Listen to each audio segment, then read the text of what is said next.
मैं बोला उसी टोन में थोड़ा सा बोल के दिखाओ जैसे चौधरी देवीलाल बोला करते। उन्होंने कहा कहाँ है सुल्तान। हाँ, ये वाली टोन। उन्होंने मेरे को कहा कि नहीं, ले गया। मैं गया गिरता पड़ता तो सुल्तान सिंह को मैंने कहा, तो वो कहने लगे कोई बात नहीं चलो। 1765 नंबर गाड़ी थी, एम्बेसडर। उन्होंने अंदर एंटर करते ही पूछा, सुल्तान कांग्रेस की कितनी सीट आएंगी? तो जो सुल्तान सिंह ने थोड़ा सा हिचकिचाते हुए कहा कि चौधरी साहब मेरे हिसाब से 20 से 25। बोला बावड़ा हो गया। 5। उन्होंने 5 उंगली का यू पंजा दिखाया, 5। उसकी टूटी हुई खाट पड़ी थी। तो मैंने वो जो काम करनिया था, मैंने उसको कहा कि जा जमींदार को जाके कह देवीलाल आया। वो भागा भागा गया। मैं उसकी खाट पे खटोली पे लौट गया और इतने में सारा गांव इकट्ठा हो गया। तो सारे गांव ने कहा चौधरी देवीलाल की जय हो, चौधरी देवीलाल की जय हो। तो चौधरी देवीलाल बोले सुल्तान सिंह को कि बंसीलाल खुद हारेगा।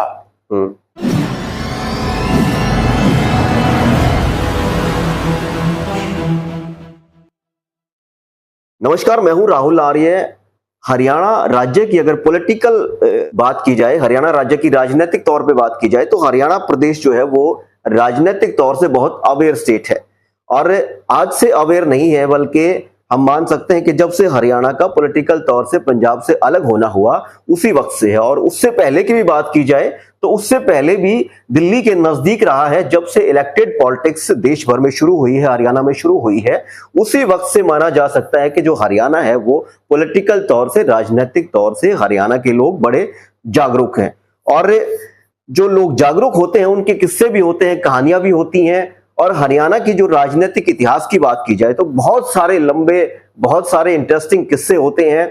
और आज मैं जिनके साथ हूं वो बड़े सीनियर पॉलिटिशियन हैं और बहुत किस्से कहानियों की, राजनीतिक किस्से कहानियों की एक किस्म से खान कह सकते हैं। तो आज मैं सुभाष बत्रा जी मेरे साथ हैं, पूर्व गृह मंत्री रहे हैं हरियाणा सरकार में। लंबा इनका राजनीतिक कैरियर रहा है, लंबा राजनीतिक जीवन रहा है, लगभग 40 साल से ऊपर ये एक्टिव पॉलिटिक्स में है। तो आज बत्रा साहब से कुछ ऐसे पॉलिटिकल राजनीतिक किस्से जानने की कोशिश करेंगे जिनको सुनने के बाद किताबें पढ़ने की जरूरत नहीं पड़ेगी। क्योंकि जब बत्रा साहब किस्से बताते हैं, पुरानी पॉलिटिक्स शेयर करते हैं, एक्सपीरियंस शेयर करते हैं, तो लगता है कि किताब ही पढ़ी जा रही है। तो बत्रा साहब आपका बहुत बहुत स्वागत है। धन्यवाद आपका, थैंक यू वेरी मच। आप बहुत सीनियर पॉलिटिशियन हैं और जब हम जैसे पत्रकार आपसे कुछ किस्से कहानियां सुनते हैं ऑफ द कैमरा और ऑन कैमरा तो बड़े इंटरेस्टिंग होती हैं। तो मैं चाहूंगा कि जो दर्शक हैं उनके सामने भी कुछ इस तरीके की किस्से कि उनको सुनने में भी अच्छा लगे और उनको अच्छी खासी पॉलिटिकल जानकारी भी हो। अगर आपके पास किस्सों का अपने खजाने में से 2-4 किस्से ऐसे पॉलिटिकल सुनाइए प्लीज। चौधरी देवीलाल बहुत बड़े किसान लीडर थे। मैं समझता हूं उनसे बड़ा लीडर जो 100% पॉलिटिकल थे, राजनीतिक थे। मुझे याद है अब तक जो सुल्तान सिंह पीसीसी के प्रेसिडेंट थे, ये 1986 लास्ट की बात है शायद। उनका बेटा हाउसिंग बोर्ड में रहते थे, रोहतक, बेद नाम है, आज भी है, यही रोहतक में ही रहता है वो। तो मैं डिस्ट्रिक्ट कांग्रेस कमेटी अर्बन का प्रेसिडेंट था। तो जो सुल्तान सिंह जी अक्सर मेरे पास आया करते थे। वो मुझे मिलके अपने बेटे के पास गए ही थे। तो चौधरी देवीलाल जी का टेलीफोन मेरे लैंड टेलीफोन के ऊपर आया और उन्होंने मेरे से कहा कहाँ है तुम? उन्होंने पहले टेलीफोन किया होगा।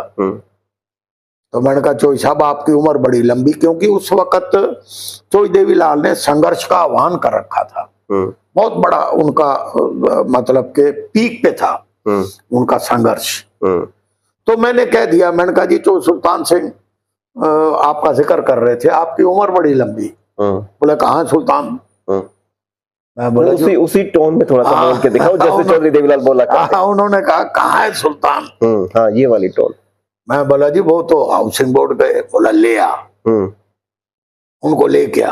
मैंने थोड़ी सी ना नुकर की। मैंने कहा तो सुल्तान सिंह कहेंगे कि मैं कांग्रेस का अध्यक्ष और तू जिले का प्रधान और वो हमारी मुखालिफ पार्टी के लीडर, तू मुझे लेके जा रहा है।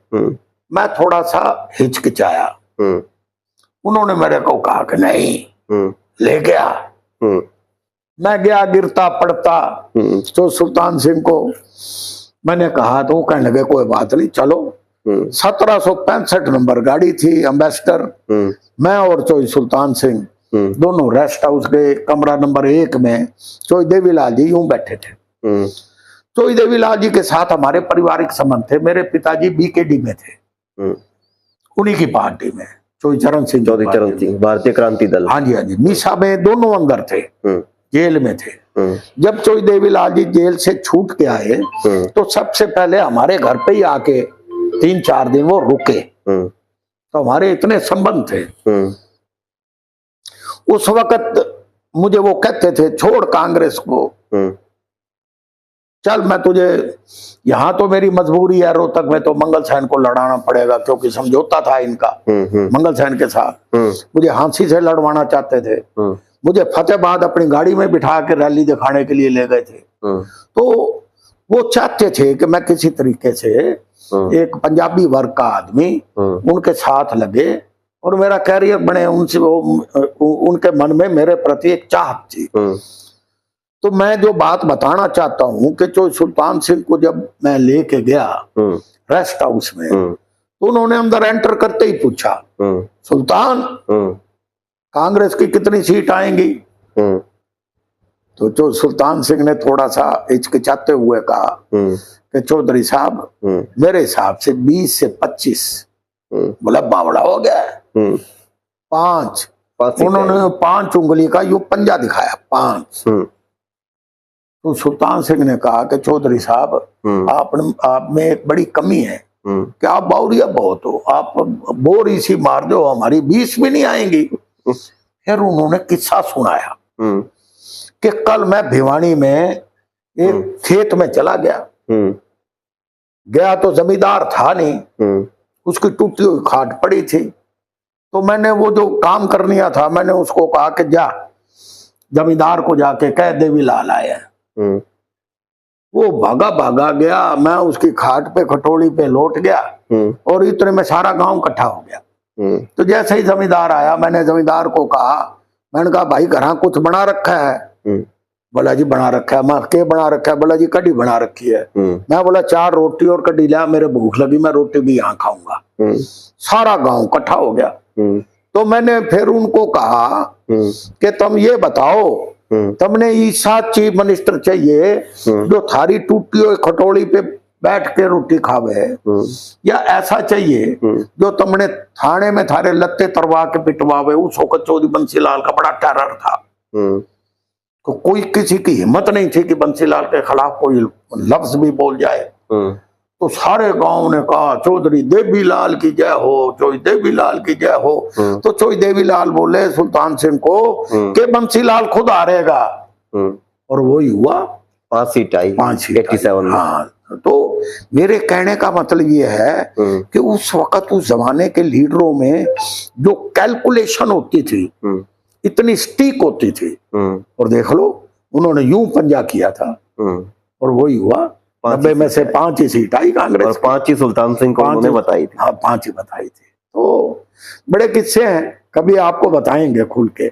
आज तो 2 ही किस्से काफी हैं। चलिए बत्रा साहब, आपने किस्से शेयर किया, आपका बहुत बहुत आभार, धन्यवाद। ये थे हमारे साथ पूर्व गृह मंत्री सुभाष बत्रा जी, जिन्होंने किस्से साझा किए। इसी तरीके के किस्सों के लिए हमारे साथ बने रहिए। फिर हाजिर होंगे किसी नए पॉलिटिकल किस्से के साथ, किसी नई पॉलिटिकल अपडेट के साथ। तब तक के लिए नमस्कार।